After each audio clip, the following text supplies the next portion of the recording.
U.S. housing market affordability is at its lowest point in history. Where rents are high and future unpredictable rent increases seem likely. All right, you guys, so today we're going to talk about affordable housing and how rent stabilization can help. We're going to go look at an affordable housing project. We're going to talk to some people that are involved. But first, we're going to talk to a lady that has went through the whole affordable housing rental process. Let's go. Can we get your name for camera? India Key. All right, and I want to just ask you a couple questions, if that's okay. Okay. First, where do you work? I work at St. Mary's, and I also work for the CDC. Okay, and how much money do you think you make a year? $45,000. Impact of rent stabilization. How has rent stabilization or the lack of it affected your life? You know, if the rent was stabilized, it would definitely help significantly. Before we explore further, let's hear from the builder about affordable housing. Hello, I'm representing the AccuCraft Construction Group. What are your thoughts on rent stabilization as a way to make housing more affordable? I think rent stabilization is good if it is a percentage of the rent. So if it starts out at a base rent, I think it's fine if let's say that the percentage rise is no more than the cost of living. So if we're looking at a 3% cost of living, then your rent for the following year can only rise 3%. So I would agree with that type of rent stabilization. All right, you guys, let's examine a graph that shows the construction of homes broken down by each decade. When everyone asks, why don't we have affordable housing in the United States, let's take a look. In the 70s, the USA built 11 million homes. In the 80s, the USA built 9.8 million homes. In the 90s, the USA built 10.7 million homes. In the 2000s to 2009, the USA built 12.6 million homes.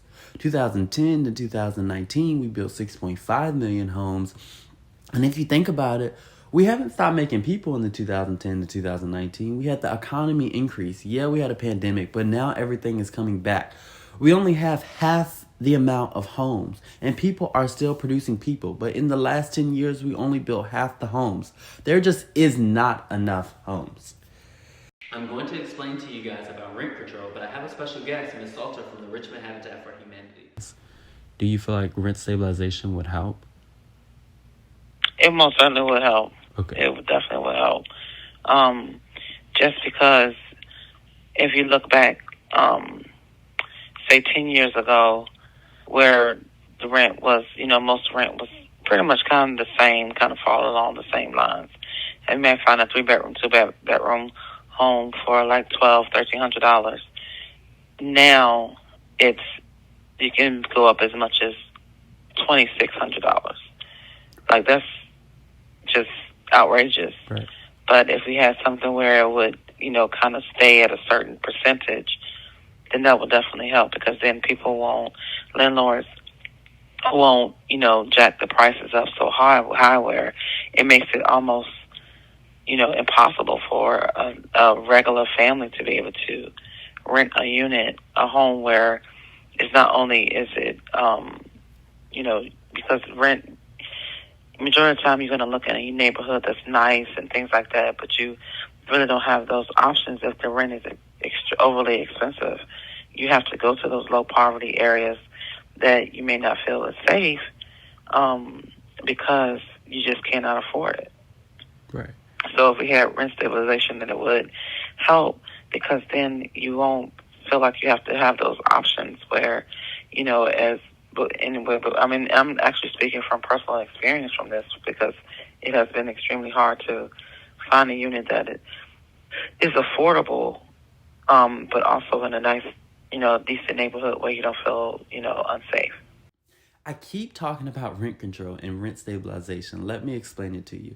It's a government program that varies by municipality, but they generally put a ceiling on the maximum rent that can be charged for a unit, as well as the amount of rent that can be increased per year. Rent control laws are one way cities regulate the housing market. The aim of these private controls is to maintain a base of affordable rental housing for low and moderate income individuals. It is evident that we are facing an ongoing affordability crisis. The disparity between people's income and the cost of living continues to widen, and if we do not take action, more individuals will find themselves unable to keep up. Homeownership becomes increasingly challenging with the interest rates at 7%, and renting becomes unsustainable as rent constantly rises. Addressing the affordability problem is crucial as many people are not receiving wage increases that keep pace with the rising prices of housing, food, and rent. It is imperative that we work towards a solution to ensure that people are not left behind in this challenging economic landscape.